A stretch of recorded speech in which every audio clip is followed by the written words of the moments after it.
নমস্কার। Aparna's daily life and ট্রাভেলসের একটি নতুন ব্লগে আপনাদের জানাই প্রীতি ও শুভেচ্ছা। আজকে মাছের একটু কালিয়া করব। কী মাছ জানো তো এটা? এটা শোল মাছ। আসলে মাথাটা নেই তো তোমরা হয়তো বুঝতে পারছো না। আমি মাথাটা বাদ দিয়ে নিয়ে করেছি। আসলে কালিয়া করব তো ওই জন্য মাথাটা দিচ্ছি না। মাথাটা আবার আলাদা করে রান্না করব। আমি কালিয়া করার জন্য শোল মাছটাকে ধুয়ে ভালো করে নুন হলুদ মাখিয়ে নিয়েছি। আর এই আলুগুলোকে একটু এরকম ডুমো ডুমো করে কেটে নিয়েছি। আলু কেটে ধুয়ে আর একটা থালাতে ট্রান্সফার করে নিলাম যাতে জলটা একটু ঝরে যায়। আসলে আলুটা ভাজার সময় জল থাকলে ভীষণ তেলের মধ্যে ছটফট করে, তাই জন্য আলুটাকে একটু জল ঝরিয়ে রাখলাম। আমি পেঁয়াজ কুচি নিয়েছিলাম আর এই আদা রসুন কাঁচা লঙ্কা আর পেঁয়াজ একসাথে মিক্সিতে একটু পেস্ট করে মশলাটা তৈরি করে রেখেছি। আর একটু কড়াতে তেল গরম করে মাছগুলো এভাবে ভেজে নিচ্ছি। কড়াটা খুব গরম হয়ে গেছে। তেলের ওপরে মাছগুলো আমি দিয়ে দিয়েছি। মাছ কড়া করে একটু ভেজে নিতে হবে, তাই আমি মাছটাকে একটু ভালো করে ভেজে নিচ্ছি। মাছটা খুব ভালো করে ভাজা হয়ে গেলে আমি সব কটা মাছকেই এইভাবে তেলে দিয়ে ভালো করে কড়া করে ভেজে নেব। আমি অপর্ণা, ওয়েস্ট বেঙ্গল কলকাতা থেকে বলছি। তোমরা যারা জানো তো জানো, তোমরা যারা জানো না তোমাদের সাথে আমার পরিচয় হয়ে যাক এই রান্নাবাড়ির মাধ্যমে। যাই হোক, আমি এই মাছগুলোকে একে একে খুব ভালো করে ভেজে নিচ্ছি। অনেকটাই মাছ রয়েছে, তাই ভাজতে একটু সময় লেগে যাচ্ছে। যাই হোক, কড়া করে ভাজার পরে আমি আলুগুলোকেও ভেজে নেব। আসলে শোল মাছের রেসিপি অনেক রকমও করা যায়। এই শীতের সিজনে মূলো দিয়েও শোল মাছ হয়। আর শোল মাছ সাধারণত খুব একটা ভাজা কেউ খায় কিনা জানি না। তোমরা যদি খেয়ে থাকো আমাকে কমেন্ট করো, কিভাবে তোমরা ভেজে খাচ্ছ। আমি সাধারণত শোল মাছের এই কালিয়াটাই করি।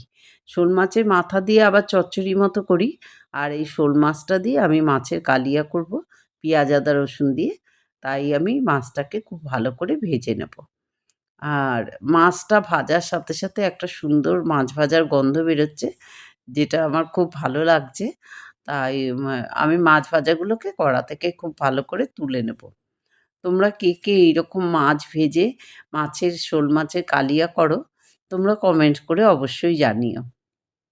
আমার মাছগুলো ভাজা হয়ে গেছে। এবার আমি ওই তেলের মধ্যেই আলু দিয়ে আলুগুলোকে একটু লাল লাল করে ভেজে নেব। আলুকে লাল লাল করে ভেজে নিলে তাহলে মশলাটার সাথে কষানোটা খুব সুন্দর হয় আর ঝটপট বেশ মাছটা সুন্দর তৈরি হয়ে যায়। আলুটাকে ওই জন্য একটু ভালো করে ভেজে নিতে হয়। তোমরা না ভেজেও করতে পারো। আর এবার আমি কড়াতে তেল দিয়ে আবারও পেঁয়াজ, দারচিনি, এলাচ ফোড়ন দিয়ে পেঁয়াজটাকে ভেজে নিচ্ছি। এই পেঁয়াজটা একটু ভালো করে ভাজা হয়ে গেলে আমার বেটে রাখা মশলাটাকে আমি এর মধ্যে দিয়ে দেবো। এই দেখো, আলু ভাজা আর মাছটাকে আমি একটা প্লেটের মধ্যে রেখেছি। আলুগুলোকে আবার অন্য প্লেটে নিয়ে এখানে দেওয়ার জন্য আলাদা করে নেব। আমি এই পেঁয়াজগুলো ভাজার পরে এর মধ্যে আমি আদা রসুন আর পেঁয়াজের যে পেস্টটা কাঁচা লঙ্কা দিয়ে তৈরি করেছি সেটা দিয়ে দেবো। এর মধ্যে আমি একটু টমেটো কুচোও দিয়েছি। এবারে এই মশলাটা খুব ভালো করে কষতে হবে যাতে কাঁচা গন্ধটা না থাকে। তো ভালো করে মশলা কষা হওয়ার পরে আমি এর মধ্যে দিয়ে দেব নুন, হলুদ আর লঙ্কা। ১ চামচ নুন, একটু পরিমাণ মতো হলুদ আর একটু লঙ্কা, গুঁড়ো লঙ্কার গুঁড়ো। তো আমি নুন, হলুদ, লঙ্কাটা একটা ডিশে তুলে নিয়েছিলাম। এইটা আমি এবার এর মধ্যে ঢেলে দিচ্ছি। এবার এই মশলাগুলো ভালো করে ভাজা হবে। খুব ভালো ভাজা হয়ে গেলে আমি এর মধ্যে দিয়ে দেব আলু। যে ভেজে রাখা আলুটা, সেই আলুটা আমি এর মধ্যে এবারে দিয়ে দেবো। তোমরা আ দেখতে পাচ্ছ যে আমার মাছ ভাজাগুলো কত সুন্দর হয়েছে। আর এই আলুটাকে প্লেটের মধ্যে আলাদা করে তুলে নিয়েছি কড়াতে দিয়ে দেওয়ার জন্য। মাছের সাথে আলুটা রাখলে ঢেলে দেওয়ার সময় মাছগুলো পড়ে যেতে পারে। তাই জন্য আমি আলাদা করে আবার প্লেটে আলুটা রেখেছিলাম।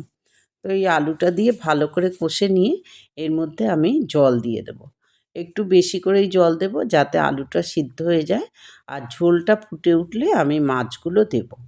তাই জন্য আমি জল জ এর মধ্যে গরম একটু জল করে রেখেছি, সেই জলটা আমি এর মধ্যে দিয়ে দিলাম।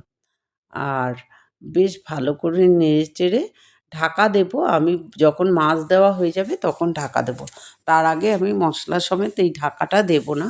ঝোলটা একটু ফোটার অপেক্ষায় থাকলাম। তো ঝোল ভালো করে ফুটে গেলে মাছ ভাজাটা দিয়ে দেবো।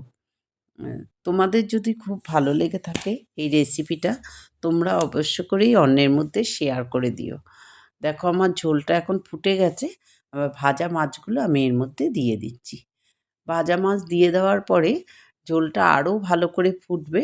তারপরে আমার রেসিপিটা তৈরি হয়ে যাবে। আর আজকে এই রেসিপিটা সম্পূর্ণই তৈরি হয়ে গেছে। ঝোলটা ফুটলেই নামিয়ে নেব। আর আজকে এই পর্যন্তই রেসিপিটা। তোমরা সবাই ভালো থেকো আর আমার সঙ্গে থেকো।